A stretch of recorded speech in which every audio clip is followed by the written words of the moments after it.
Sadhguru, what should be the role of a good parent in today's world? See, parenthood is a very funny thing.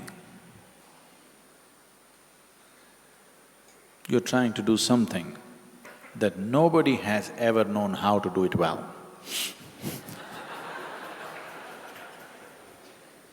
Yes? Nobody has ever known what is the best way to parent their children. Even if you have 12 children, you're still learning. You may raise 11 properly, the 12th one can give you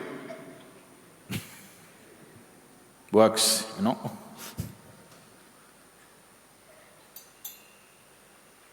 So, but you want to do your best. So what is the best thing you can do? One foremost thing I would say is, first thing is to work upon yourself a little bit. Spend sufficient time with yourself. Look at yourself carefully. How you are, how you sit, how you stand, how you speak, what you do, what you don't do. I think you must look at yourself very carefully because the children are picking up everything rapidly and they'll exaggerate everything that you're doing. So, one foremost thing is, at least make yourself in such a way that you would like to be. Somebody may not approve, it doesn't matter. At least you made yourself in such a way that you like the way you are. At least that much you must do. Maybe you cannot raise to somebody else's standards. We don't know what kind of standards they set for you, but at least you must become the way you like it, the way you are.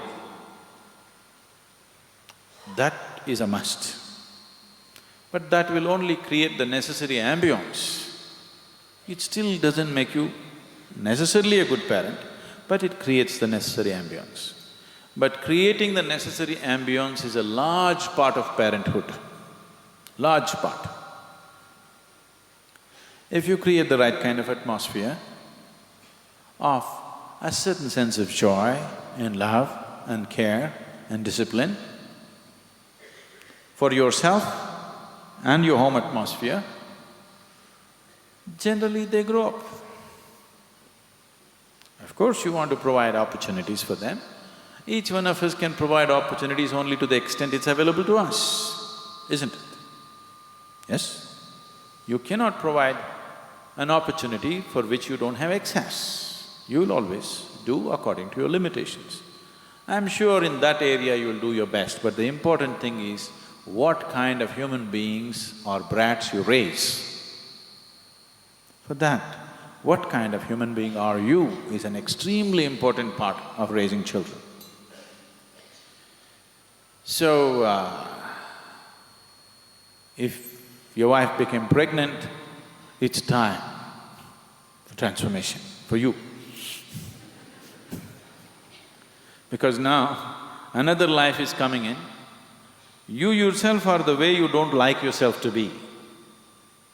Definitely, one more need not go that way, isn't it? So, becoming conscious of what we are doing is extremely important. What should we teach? What we should do? I think one important thing that you should teach your children is that they learn to question everything, but not with suspicion, with a genuine wanting to know. Questioning can become a very sick thing or a very healthy process. People question because they already suspect everything is evil. This is a sickness. But the basic purpose of a question is an instrument which helps you to dig a little deeper than where you are, isn't it so? Yes? Question is essentially an instrument with which you can dig a little deeper. That's the purpose of a question. If you just bring this into your child's mind, that a child can question anything, including you, the way you are, if you allow that, in a healthy way, not in a sick way, questioning things because you think something is wrong with everybody. If you bring this, the child is constantly exercising his intelligence. This will not ensure whether he's going to become a doctor, engineer, this, that, but one thing is clear, his intelligence is active. If you anyway put him through the necessary physical paces to give him a healthy body and an active intelligence, and of course some level of education according to what you can afford, and you bring him up without any sense of identity. Without any sense of identity, if you can bring him up, if you do not entangle his intelligence by being identified to this or that he's willing and open to everything, if you bring him up this way, the best possible that he can make out of his life, he will do.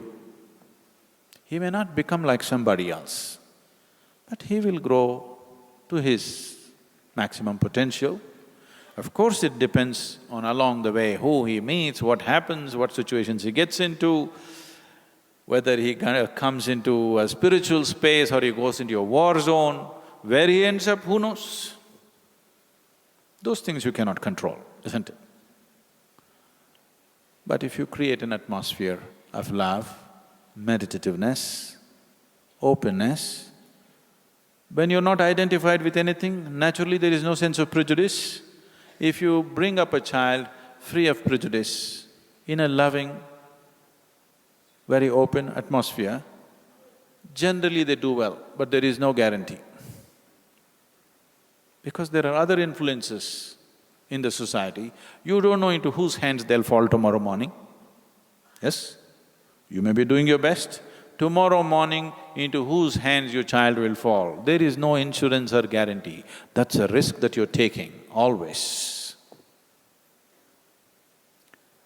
But the only thing is, did you do your best or not? That's all there is to life.